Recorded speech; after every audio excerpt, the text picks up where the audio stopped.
নমস্কার। আমরা আজ নতুন চ্যাপ্টার পার্সেন্টেজ শুরু করছি। এই চ্যাপ্টার শুরু করার আগে কিছু বেসিক জিনিস আমরা এই পার্সেন্টেজ সম্পর্কে জেনে নিই। দেখো, পার্সেন্টেজ এই ওয়ার্ডটার মধ্যেই এই চ্যাপ্টারের বেসিক নলেজ লুকিয়ে রয়েছে। পার কথার বাংলা অর্থ হচ্ছে প্রতি, পার অর্থ হচ্ছে প্রতি, আর সেন্ট সেন্ট কথার অর্থ হচ্ছে 100। 100কে ইন্ডিকেট করতে আমরা সেন্ট ইউজ করি। তো পার্সেন্টেজ মানে প্রতি 100-তে, প্রতি 100-তে। পার্সেন্টেজের সাইন কোনটা? এটা হলো পার্সেন্টেজ বা শতকরার সাইন, শতকরার চিহ্ন। তো কোনো সংখ্যার পেছনে যখন এই চিহ্নটা থাকবে, অর্থাৎ আমি লিখলাম ধরো 17%, তো আমি পার্সেন্ট মানে কি বললাম? প্রতি 100-তে। 17% মানে 100-র মধ্যে 17। 17%-এর অর্থ হচ্ছে 100-র মধ্যে 17। বোঝা গেল তাহলে পার্সেন্ট সম্পর্কে? 100-র মধ্যে 17। এবার দেখবে সাধারণত খুব বেসিক জিনিস ছোটোবেলায় তোমরা পড়েছো, হয়তো কোথাও বলা আছে যে 50-এর 30% কত? 50-এর 30% কত? দেখো, এই যে শব্দ এখানে লেখা রয়েছে লাইনটা, এই লাইনের মধ্যেই অঙ্কের উত্তর রয়েছে। 50-এর 30%, তো লিখলাম 50। এবার এর মানে আমরা ছোটোবেলা থেকে জানি, যখন সরল অঙ্কই করেছো, এর মানে কি? এর মানে হচ্ছে গুণ। তাহলে 50-এর এবার 30, তাহলে ওপরে 30 চলে গেল। 30% আমি বলেছিলাম পার্সেন্টেজ মানে কি? 100-তে 30। প্রতি 100-তে কত? 30% মানে কি? প্রতি 100-তে কত? 100-তে 30। তাহলে 50-এর 30% যেটা লেখা আছে সেটাই লিখেছি এখানে। তাহলে দেখো 100 কত আছে? দুটো শূন্য আছে। চলো কাটাকুটি করি একটু। দুটো শূন্য কেটে দিলাম। এখানেও দেখো দুটো শূন্য রয়েছে, তাহলে 3×5 কত হচ্ছে? 15। তাহলে 50-এর 30% কত? 15। এবার এই যে বিষয়গুলো, কোনো সংখ্যার পার্সেন্টেজ বের করা, কোনো সংখ্যার পার্সেন্টেজ বের করা, ঠিক এটা কীভাবে খুব তাড়াতাড়ি করবে দেখো।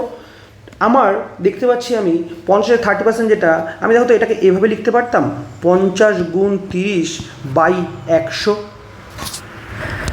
তারপর আমরা জানি দেখো 0 কাটবে, তাই তো? নিচের দুটো শূন্য দিয়ে উপরের দুটো শূন্য কাটবে। আচ্ছা চলো, এটা আমি কাটাকুটি করলাম না, যেহেতু আগে করে রেখেছি। এবার আমি আরেকটা বললাম যে 70-এর 40%। 70-এর 40%, তাহলে কি? 70 × 40/100। সেই একই 0 কাটবে, 0 করবে, 4×7 28। তাহলে দেখো আমার যদি কি হচ্ছে, এখানে 100 দিয়ে ভাগ হচ্ছে, রাইট? তার মানে যখনই কোনো সংখ্যার পার্সেন্টেজ আমি বের করছি, সেটা কী হচ্ছে? দুটো শূন্য দিয়ে জাস্ট ভাগ হচ্ছে, তাই তো? যেমন 50-এর 30%, তার মানে কি? 50 আর 30-কে, 50 × 30-কে কি দুটো শূন্য দিয়ে ভাগ হয়েছে? 70-এর 40%, 70 × 40-কে দুটো শূন্য দিয়ে ভাগ হয়েছে। এই তো মানে 100 দুটো শূন্য কাটা যাচ্ছে আর কি। যাই হোক, তাহলে এবার দেখো, আমি কোনো সংখ্যা যদি 00 থাকে, মানে ধরো আমি বললাম যে 60-এর 20%, তাহলে দেখো তো 60-এর 20% আমি ডাইরেক্ট এখানে 12 লিখতে পারি। দেখো তো 12 লিখতে পারি, কারণ 6 দুগুণী কত? 6 দুগুণী 12, দুটো শূন্য তো কেটেই যাবে। দুটো শূন্যতে 100। এই পার্সেন্টেজ মানে কি? পার্সেন্টেজ মানেই তো 100। প্রতি 100-তে কত? তাহলে এই প্রতি 100-তে যখন কত, তাহলে এই 100-র দুটো শূন্য তো কেটেই যাবে। তাহলে 60-এর 20% মানে কি? দুটো শূন্য, 6 দুগুণী 12। ঠিক তেমনভাবে আমি যদি লিখি ধরো 80-এর 30%, তাহলে কত? 0 কেটে যাবে, 3×8 24। তো দেখো তো ডাইরেক্ট করে ফেলতে পারছি না আমি, তাহলে 80-এর 30% 24, 3×8 24, দুটো শূন্য কেটে যাচ্ছে। আচ্ছা, এবার যদি দুটো শূন্য না থাকে তখন কি করব আমি? নর্মাল গুণাঙ্ক তোমরা পারোই। চলো দেখি, দুটো শূন্য না থাকলে কি করব আমরা। ধরো আমি বললাম যে 80-এর 35%। এবার বলো, এখানে তো দুটো শূন্য নেই, তাই তো? এখানে কতটা শূন্য আছে? একটা শূন্য আছে। আচ্ছা একটা কাজ করো, 8 দিয়ে 35-কে গুণ করে দাও। আমি নর্মালি কি জানি, এটাকে কী করতে হয়? 80 × 35/100, তারপর কাটাকুটি করবে, তাই তো? 0 কেটে যাবে, এইসব তো হবে। আমি একটা কাজ করি, ডাইরেক্ট এখান থেকেই, আমার এই কাটাকুটি দরকার নেই, এখান থেকে করি। 8কে 35 দিয়ে গুণ করে দিই, তাহলে 35 দুগুণী 70, আর 4×7 280, তাই তো? 35 দুগুণী 70, আর 4×7 280। তাহলে 8 × 35 মানে কত? 280 না? এবার দেখো, এখানে একটা শূন্য কেটেছিলাম, তাই তো? আমি 80-কে 35 দিয়ে গুণ না করে 8-কে 35 দিয়ে গুণ করি, একটা শূন্য কেটে গেছে, আর এখনও একটা শূন্য রয়ে গেছে না? একটা শূন্য এখানে বসিয়ে দাও। কারণ আমরা কি একটা শূন্য যেন দশমিক এক ঘরের দিকে চলে আসে, তাহলে 28 হচ্ছে, তাই না? 28 হচ্ছে। তাহলে যে কোনো জিরো না থাকলেও তারও দেখো মুখে মুখে করা সম্ভব। আমি বললাম 70-এর 25%, 70-এর 25%, তাই তো? 70-এর 25%, 7 × 25 করে দাও, 7 × 25 করে দাও। 7 × 25 কত হবে? 4 × 25 100, 7 × 25 175, তাই তো? 175। আচ্ছা, 7 × 25 175 হয়ে গেল, 4 × 25 100, আর 3 × 25 75, 7 × 175 হয়ে গেল। এবার কি একটা শূন্য কেটে গেল, আর একটা শূন্য রয়ে গেছে না, এই না পয়েন্ট এখানে চলে এসেছে। তাহলে যে কোনো সংখ্যার পয়েন্ট পার্সেন্টেজ মুখে মুখে বের করতে পারবে, যে কোনো সংখ্যার পার্সেন্টেজ মুখে মুখে বের করতে পারবে। যদি ধরো এরকম হয় দুটোই পয়েন্টে থাকলো না, আমি বললাম 16-এর 12%, 16-এর 12%। আচ্ছা, একটা কাজ করে, এখানে তো দুটো কোনো শূন্যই নেই, তাহলে 100 শূন্যগুলো কী কাটবে? কিছুই কাটতে পারবে না, তার মানে দুটো শূন্য রয়েই গেল। আচ্ছা, 16 × 12 করে দাও, 16 × 12 তাড়াতাড়ি করতে হবে। 160 আর 32, 192 না? 160 আর 32, 192 না? 16 × 12, আচ্ছা তাহলে 192। এবার কি দুটো শূন্য আছে না? দুটো শূন্য এখানে পয়েন্ট দিয়ে দাও, তাহলে 1.92 হয়ে গেল আমার পার্সেন্টেজ। ঠিক আছে, শুধু তোমাকে গুণটা তাড়াতাড়ি করতে হবে, শুধু তোমাকে গুণটা তাড়াতাড়ি, তাহলে যে কোনো সংখ্যার পার্সেন্টেজ তুমি তাড়াতাড়ি বের করতে পারবে, যে কোনো সংখ্যার পার্সেন্টেজ শুধু তাড়াতাড়ি গুণ করতে পারলেই হলো। ওকে, তারপর শূন্য থাকলে শূন্য কাটবো, শূন্য না থাকলে এক ঘর করে পয়েন্ট সরিয়ে দেবো, তাই তো? যদি শূন্য থাকে শূন্য কাটবো, যদি শূন্য না থাকে তাহলে এক ঘর করে পয়েন্ট সরিয়ে দেবো। এখানে একটা শূন্য ছিল, একটা শূন্য কেটে দিয়েছি, আর এক ঘর আগে পয়েন্ট সরিয়েছি, কারণ একটা শূন্য বাকি থাকে 100-র মধ্যে, 100-র মধ্যে একটা শূন্যের জন্য একটা শূন্য কেটে দিয়েছি, আর একটা শূন্যের জন্য পয়েন্ট সরিয়ে দিয়েছি। এখানে একটাও শূন্য নেই, এই জায়গাতে একটাও শূন্য নেই, তাই পয়েন্ট দেখো 2 ঘর আগে চলে এসছে। আশা করি এই জায়গাটা ক্লিয়ার হয়েছে। তাহলে যে কোনো সংখ্যার পার্সেন্টেজ বের করা যাবে, যে কোনো সংখ্যার পার্সেন্টেজ মুখে মুখে বের করা যাবে, কারণ দেখো শর্ট ট্রিক্সে কিছু হয় না, মেন হচ্ছে স্টেপ জাম্প করতে হবে, আর তার জন্য তোমাকে অন্তত যোগ বিয়োগ গুণ ভাগ তাড়াতাড়ি করতে হবে। তো আশা করি এই গুণগুলো খুব তাড়াতাড়ি তোমরা করতে পারবে। চলো এবার আমরা অঙ্কের মধ্যে ঢুকি, দেখি প্রথম অঙ্কটা কী আছে। 15% বৃদ্ধির ফলে একটি সংখ্যার বৃদ্ধি হয় 60। আচ্ছা, এখানে এটা দাঁড়ি হবে, হ্যাঁ। 15% বৃদ্ধির ফলে একটি সংখ্যার বৃদ্ধি হয় 60, প্রকৃত সংখ্যাটি কত? আচ্ছা দেখো, 15% বৃদ্ধির ফলে একটি সংখ্যার বৃদ্ধি হয় 60, প্রকৃত সংখ্যা মানেই হচ্ছে কত? 100%। প্রকৃত সংখ্যা মানেই হচ্ছে 100%। ওকে, এবার অঙ্কটা কী বলেছে? 15% বাড়লে সংখ্যাটা 60 বাড়ে, তার মানে 15%টাই সংখ্যাটার 15%ই 60 না? এদিকে 15% বাড়ছে, এদিকে 60 বাড়ছে, তাহলে 15%টাই 60। আচ্ছা, 15% যদি 60 হয় তাহলে 1% কত? 60/15 অর্থাৎ 4। আমি এখানে, ঠিক আছে, বুঝতে না পারলে আমি এখানে লিখে দিচ্ছি। 15% যদি 60 হয়, 1% হচ্ছে কত? 60/15 না? ঐকিক নিয়ম, সেই ঐকিক নিয়ম। 15% যদি 60 হয়, 1% 60/15 হলো। এবার বলছে 100% কত? তাহলে 100% কত হবে? 100% হবে 400। As simple as that. দেখে নাও একবার, 15% যদি 60 হয়, কারণ এদিকে 15% বাড়ছে, এদিকে 60 বাড়ছে, তাহলে 15%টাই 60। তাহলে 15% যদি 60 হয়, 1% কত? 4, 100% 400। বোঝা গেল? চলো তাহলে পরের অঙ্কে যাই, দেখি। বলেছে 12% বৃদ্ধির ফলে একটি বইয়ের দাম 19.2 টাকা বৃদ্ধি পায়, বইটির বর্ধিত মূল্য কত টাকা? দেখো, বর্ধিত মূল্য বলেছে, মানে 12% বাড়ার পর। আচ্ছা, তাহলে অরিজিনাল মূল্য কত? 100%, প্রকৃত মূল্য 100%, আর তারপরে 12% বাড়ছে না, আরও 12% বাড়ছে, মানে কত? যোগ 12%, তাহলে বর্ধিত মূল্য কত? 112%, রাইট? 112%। আচ্ছা, এবার আমাকে কী দেওয়া আছে? 12% বৃদ্ধির ফলে বইয়ের দাম 19.2 হয়। আচ্ছা, তার মানে 12%টাই কত? 12%টাই হচ্ছে 19.2, 12%ই 19.2। এবার আমাকে চেয়েছিল বর্ধিত মূল্য, অর্থাৎ আমাকে এটা চেয়েছে, 112% চেয়েছে। তাহলে 12% যদি 19.2 হয়, 12% যদি 19.2 হয়, তাহলে 1% কত? 100% কত বের করে দিই। আচ্ছা, 1% কত হবে? 1% হবে 19.2/12। ডাইরেক্টও করতে পারতাম আমরা, কিন্তু আমরা ডাইরেক্টও করতে পারতাম, 12 একে 12 আর 7 6 12 72, তাই তো? তার মানে 1.6 হতো। 1% কত হতো? 1.6। তাহলে 100% কত? 100% কত হবে? 100% হবে 1.6কে 100 দিয়ে গুণ, অর্থাৎ 160, 160। কারণ দশমিকের জন্য একটা ঘর দশমিক, মানে একটা শূন্যের জন্য এক ঘর দশমিক সরলো, আরেকটা শূন্যের জন্য আরেকটা শূন্য বসে গেল, তাহলে 100% হয়ে গেল 160। আচ্ছা এবার বলো 100% যদি 160 হয় তাহলে 112% কত? আবার বের করবো? কোনো প্রয়োজন নেই। কেন দেখবে? কারণ দেখো আমার 12% বলা আছে 19.2 টাকা, রাইট? 100% হয়ে গেছে 160 টাকা, 12% 19.2 টাকা, তাহলে 112% কত? 160। এটা হলো 100% প্লাস 12% কত? 19.2 না? তাহলে উত্তর কত হবে আমার? উত্তর দেখা হবে 179.2 আছে উত্তর। এই দেখো সি 179.2, বোঝা গেল? আচ্ছা ভালো করে দেখে নাও, 12% দেওয়া ছিল, 100% বের করলাম আগের অঙ্কটার মতো, কিন্তু এখানে আমাকে কী বলেছে? বর্ধিত মূল্য। ওখানে চেয়েছিল প্রকৃত মূল্য, দেখো এই জায়গাটা ছিল প্রকৃত মূল্য, এখানে চেয়েছে বর্ধিত মূল্য। বর্ধিত মূল্যে 12% বাড়ার পর 12% বাড়বে, 100% 160 টাকা, 12% তো বলে দিয়েছি 19.2 টাকা হলো। তাহলে আমরা বর্ধিত মূল্য পেয়ে গেলাম। চলো পরের অঙ্কে যাওয়া যাক। পরের অঙ্কটা কী বলেছে? একটি বইয়ের দাম 180 টাকা থেকে বেড়ে 216 টাকা হলো। আচ্ছা বইটির দামের বৃদ্ধির হার কত? বৃদ্ধির হার মানে পার্সেন্টেজে চেয়েছে, কত পার্সেন্ট দাম বেড়েছে, তাই তো? আচ্ছা 180 টাকা থেকে বেড়ে 216 টাকা হচ্ছে, তাহলে কত বেড়েছে? 216 টাকা 180 টাকা বিয়োগ করে দিই, তাহলে কত টাকা বেড়েছে? দেখো 36 টাকা বেড়েছে না? এটা বইয়ের দামটা 36 টাকা বেড়েছে না? বইয়ের দামটা দেখো 36 টাকা বেড়েছে, তাই তো? আচ্ছা কত ছিল আগে? আগে ছিল 180 টাকা, তাহলে আমি বলতে পারি যে বইয়ের দামটা 180 টাকা থেকে 36 টাকা বেড়েছে। 180 টাকার মধ্যে 36 টাকা বেড়েছে। আগে ছিল 180 টাকা, এখন বেড়েছে 36 টাকা, তাই তো? দেখো ঐকিক নিয়মে তুমি করতে পারো এটা, 180 টাকার মধ্যে বেড়েছে 36 টাকা, 1 টাকার মধ্যে বেড়েছে 36/180, আর 100 টাকার মধ্যে বেড়েছে 36/180 গুণ 100। কিন্তু এত বড় করে করার প্রয়োজনই নেই, এটা তো বেসিক কনসেপ্ট একদম। তো তুমি দেখতে পাচ্ছ 36 টাকা বেড়েছে, তুমি এখন ডাইরেক্ট এখানে লিখে দাও না, 36 টাকা বেড়েছে কত? আউট অফ 180 টাকা, তাই তো? 36 টাকা বেড়েছে আউট অফ 180 টাকা, তাহলে 100 টাকার মধ্যে কত বাড়বে, তাই না?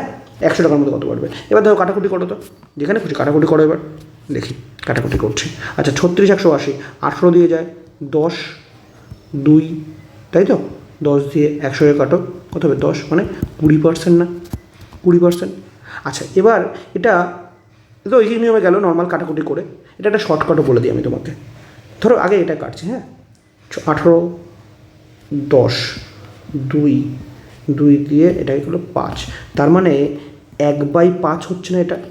36/180 মানে 1/5, আর 1/5 5 ভাগের 1 ভাগ মানেই 20%, 5 ভাগের 1 ভাগ মানেই 20%, ঠিক আছে? যেমন আমি তোমায় বলি, দেখো 1 ভাগের 1 ভাগ মানে 100%, ঠিক আছে?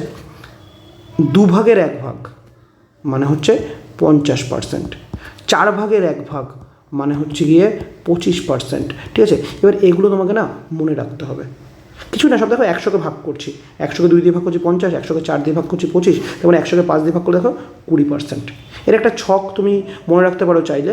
চলো তোমাকে ছকটা একটু দেখিয়ে দিই। এখানে দেখো ছক আকারে দেওয়া আছে 1/1, 1/2, 1/3, 1/4। যেমন একটু আগে আমরা 3-এর অঙ্কটা যখন করলাম, 3-এর অঙ্কটা করতে গিয়ে আমরা দেখলাম 36/180 পেয়েছিলাম না? এবার 36/180 মানে দেখো কাটাকুটি করলে কত হচ্ছিলো?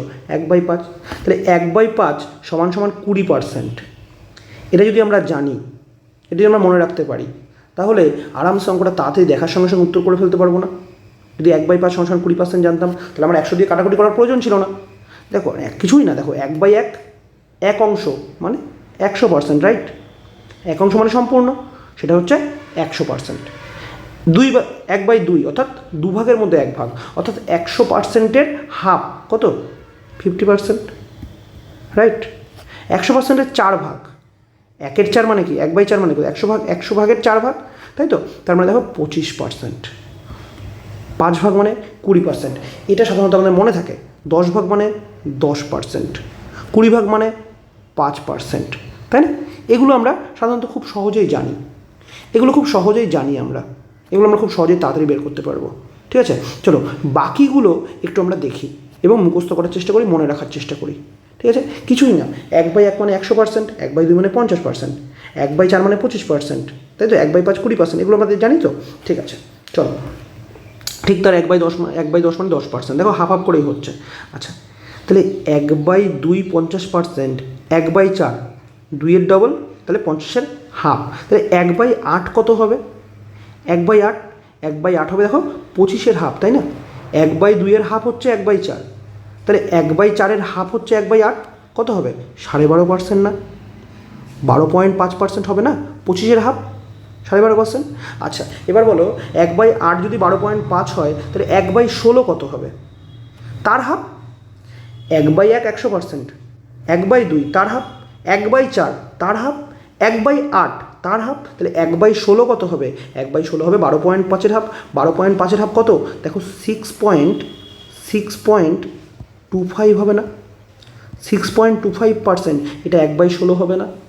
তো দেখো এইটুকু আমরা মনে রাখতে পারছি, ভালো করে দেখে নাও, এটুকু আমরা মনে রাখতে পারছি। 1/1 100%, তার হাফ 50%, তার হাফ 25%, তার হাফ 12.5%, তার হাফ 6.25%, তাহলে 1/1 1/2 1/4 1/8 1/16, এইটুকু আমাদের কাছে ক্লিয়ার হয়েছে। ভালো করে দেখে নাও, এইটুকু ক্লিয়ার হয়েছে আমাদের কাছে, ভালো করে মনে রাখো। ওকে, এবার 1/3, এটা তোমাকে মুখস্থ রাখছো, প্রথমটা শুধু মুখস্থ করো।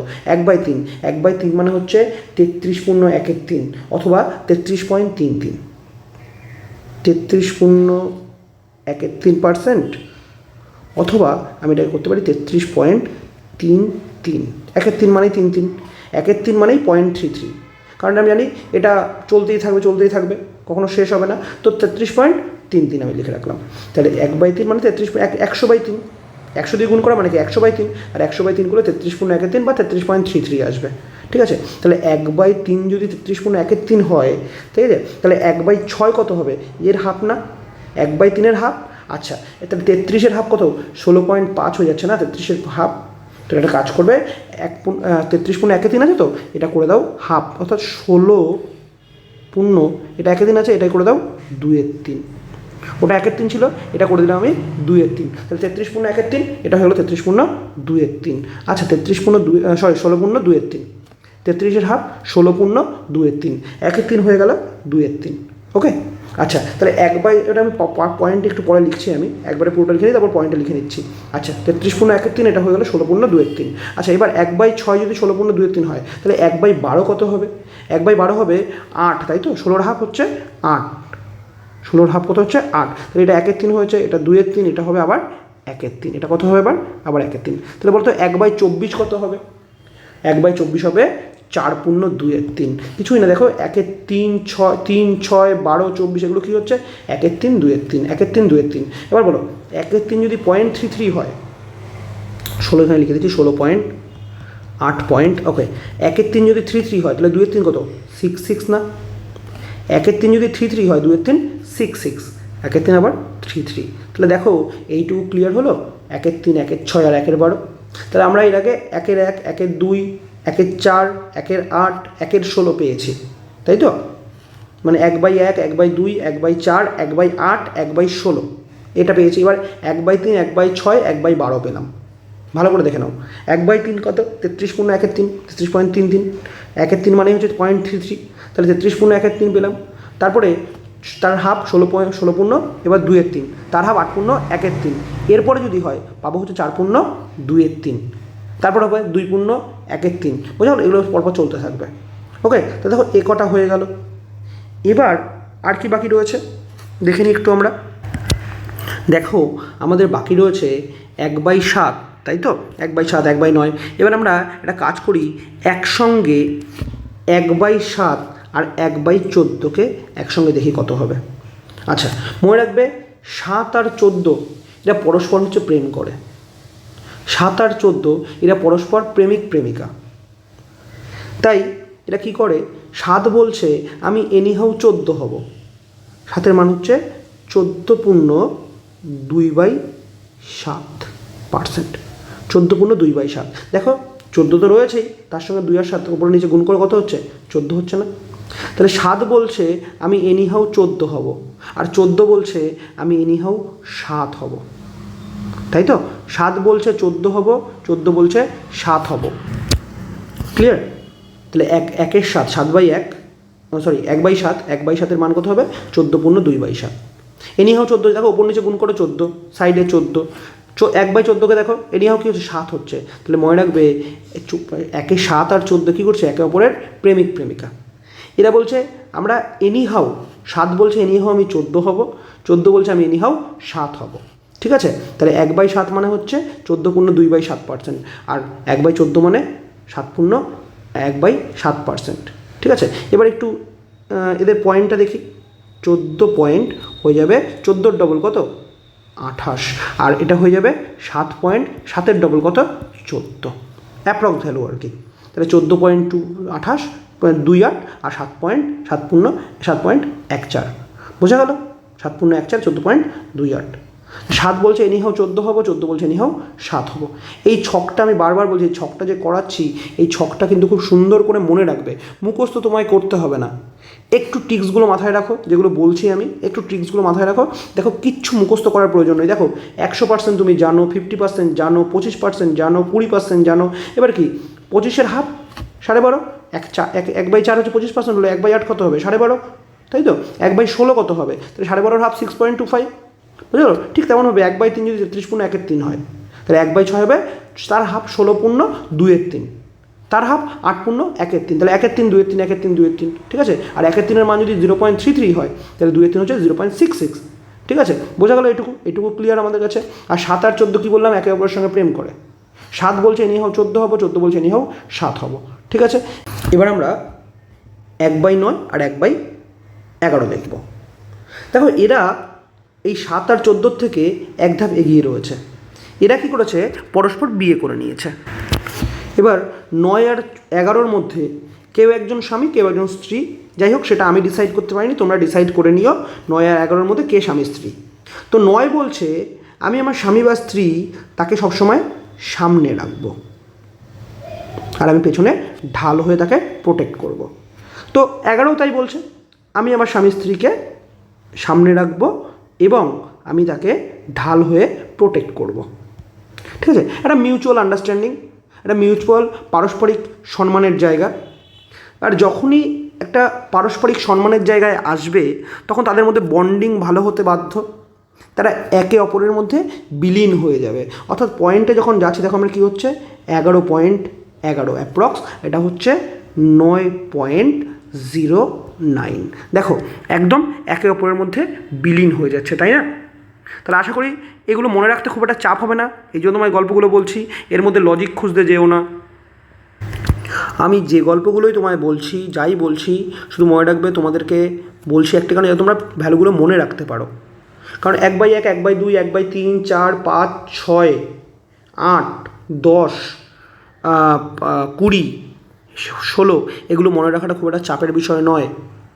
কিন্তু 9 11 7 14 ভুলে যেতে পারো, তাই মনে রাখবে 7 আর 14, 7 দুগুণে 14, 7 আর 14 মনে রাখবে পরস্পরের সাথে প্রেম করছে। ঠিক আছে, তাই 7 এনিহাও 14 হচ্ছে, 14 এনিহাও 7 হচ্ছে। 9 আর 11 কী করছে, এক ধাপ আরও বেড়ে গেছে। কী করছে, ওরা দুজন বিয়ে করে নিয়েছে। বিয়ে করলে 9 বলছে আমি 11কে সামনে রাখবো, 11 বলছে 9কে সামনে রাখবো। পারস্পরিক আন্ডারস্ট্যান্ডিং, মিউচুয়াল আন্ডারস্ট্যান্ডিংয়ের পর এরা একে অপরের মধ্যে বিলীন হয়ে গেছে। 11 হচ্ছে 11.11, 9 হচ্ছে 9.09। বোঝা গেল?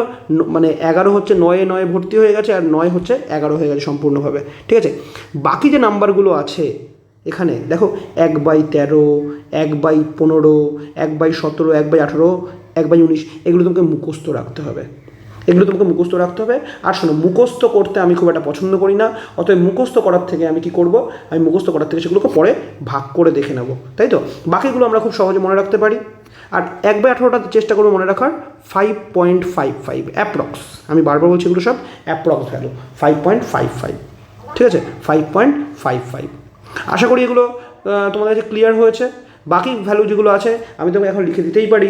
1/13 সেটা হচ্ছে অ্যাপ্রক্স 7.69%, কিন্তু আমি বলবো এগুলো তুমি মুখস্থ করার থেকে, আর 1/15টাও তুমি মনে রাখতে পারো 6.66। তাহলে 1/18 1/15 তুমি মনে রাখতেই পারো। 1/17 কত আছে 5.88 অ্যাপ্রক্স বলছি বারবার 5.88। 1/19 কত হবে 5.26 অ্যাপ্রক্স। ঠিক আছে, এগুলো তুমি মুখস্থ রাখতে পারো, মনে রাখতে পারো, তবে আমি বলবো বাকিগুলো ভাগ করে দেখে নাও। ঠিক আছে, 1/15 6.66, 1/18 5.55, বাকিগুলো তো এমনি আমার মনে থাকবে। ঠিক আছে, তোমাদের অঙ্ক করতে সুবিধে হবে। ঠিক আছে, আমরা এবার আবার পরের অঙ্কগুলোতে যাব। একবার ভালো করে কেউ স্ক্রিনশট মেরে নিতে পারো, কেউ খাতায় লিখে নিতে পারো, তবে খাতায় লিখে নিলে ট্রিক্সগুলো মনে রাখার চেষ্টা করবে। 7 আর 14 কী করছে, এরা প্রেম করছে। 9 আর 11 কী করছে, এরা ডাইরেক্ট বিয়ে করে নিয়েছে। ঠিক আছে, এরা ডাইরেক্ট বিয়ে করে নিয়েছে। ওকে, 9 আর 11 বিয়ে করে নিয়েছে, 7 আর 14 প্রেম করছে। এই দুটো, এই চারটে তুমি মনে রাখো। বাদ বাকি তোমাদের এমনি 1/1, 1/2, 1/3, 1/4, 1/5, 1/6, 1/12, ঠিক আছে, সরি, হ্যাঁ 1/12, 1/16, এগুলো তোমার এমনি হয়ে যাবে। 9, 11, 7, 14 মনে রাখো। বাদ বাকিগুলো 20 তো তুমি জানোই। ঠিক আছে, 1/18 5.55 মনে রাখো, 1/15 6.66 অ্যাপ্রক্স, এগুলো মনে রাখো। বাকিগুলো ভাগ করে দেখে নিও, মনে রাখতে পারলে মনে রাখো, কোনো চাপ নেই। ঠিক আছে, চলো তাহলে পরের অঙ্কে যাব। 3 অঙ্কটা আমরা আগেও করেছি। আরেকবার এই ছকটা করার পর, ছকটা আশা করি তোমাদের সবাই মনে রাখতে পারবে। ছকটা করার পর এবার আমি অঙ্কটাকে দেখো করার চেষ্টা করছি কতটা সহজ হবে। কি বলছে, বইয়ের দাম 180 টাকা থেকে 216 টাকা হয়েছে, তাই তো? তাহলে ডিফারেন্স কত? ডিফারেন্স আমরা জানি 180 আর 216, অর্থাৎ 20 আর 16 36। তাহলে 36 টাকা বেড়েছে। কতর মধ্যে? সবসময় ক্রয় মূল্যের ওপরই দাম বাড়ে। দাম বাড়ে বা কমে, লাভ বা ক্ষতি, এটা সবসময় কত হয়? সবসময় ক্রয় মূল্যের ওপরে। তাহলে বইয়ের দাম 180 টাকা থেকে 36 টাকা বেড়েছে। তাহলে 36 টাকা বেড়েছে আউট অফ 180। তাহলে দেখি তো কত ভগ্নাংশ কত বেড়েছে, দেখি তো। 18 দুগুণ 36, 10, তার মানে 1/5, তাই তো? আর 1/5 মানে 20%। আমরা একটু আগে দেখলাম ছকের মধ্যে, বোঝা গেল? এই ছকটা মনে রাখার সুবিধাটা কি? অঙ্ক দেখার সঙ্গে সঙ্গে হয়ে যাবে। ঠিক আছে, চলো পরের অঙ্কে যাচ্ছি। 4 অঙ্কটা দেখি। দুটি সংখ্যা তৃতীয় একটি সংখ্যার থেকে 20% এবং 25% কম। আচ্ছা, 20% মানে আমরা একটু আগে করলাম, 20% মানে কত? 1/5, আর 25% মানে 1/4, তাই তো? অর্থাৎ 20% 25% কম। প্রথম সংখ্যা থেকে দ্বিতীয় সংখ্যাটি কত কম? তার মানে প্রথম সংখ্যাটা বড় হবে, দ্বিতীয় সংখ্যাটা ছোট হবে, তাই তো? বলে প্রথম সংখ্যা থেকে দ্বিতীয় সংখ্যাটি কত কম, দ্বিতীয় সংখ্যা ছোট হবে, প্রথম সংখ্যা বড় হবে। আচ্ছা, যাই হোক, তাহলে প্রথম আমাকে এখানে কী দেওয়া আছে? তৃতীয় সংখ্যাটা একটা অ্যাপ্রক্স, আমি জানি না কত দেওয়া আছে। আর প্রথম সংখ্যা দ্বিতীয় সংখ্যাটা আমাকে কী বলেছে? 20% আর 25% কম, মানে প্রথম সংখ্যাটি 20% কম, দ্বিতীয় সংখ্যাটি 25% কম। ওকে, আমরা এর আগে রেশিওর যে চ্যাপ্টার করেছিলাম, মনে করো A/B, B/C, C/D মান দেওয়া থাকতো, সেখান থেকে ABCD এর মান বের করতে হতো। তেমনভাবে আমি এখানে একটা কাজ করি।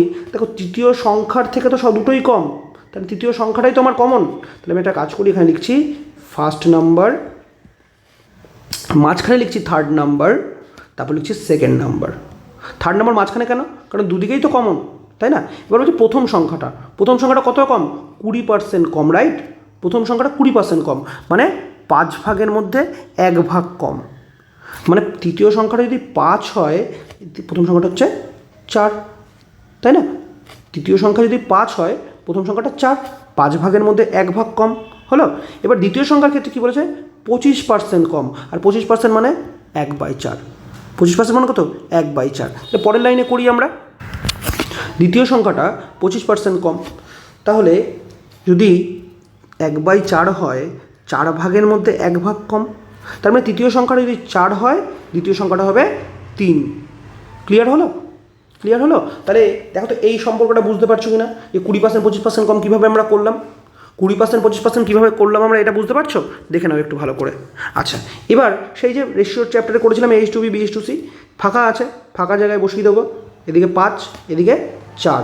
তাহলে দেখো, আমি দেখতে পাচ্ছি ফার্স্ট নাম্বারটা কত হচ্ছে? 4 4 16, থার্ড নাম্বারটা 4 5 20, আর সেকেন্ড নাম্বারটা 3 5 15। তাহলে বলেছিলাম যে দ্বিতীয় সংখ্যাটা ছোটো হবে, তাই তো আছে। প্রথম সংখ্যা থেকে দ্বিতীয় সংখ্যাটি কত কম? কত কম?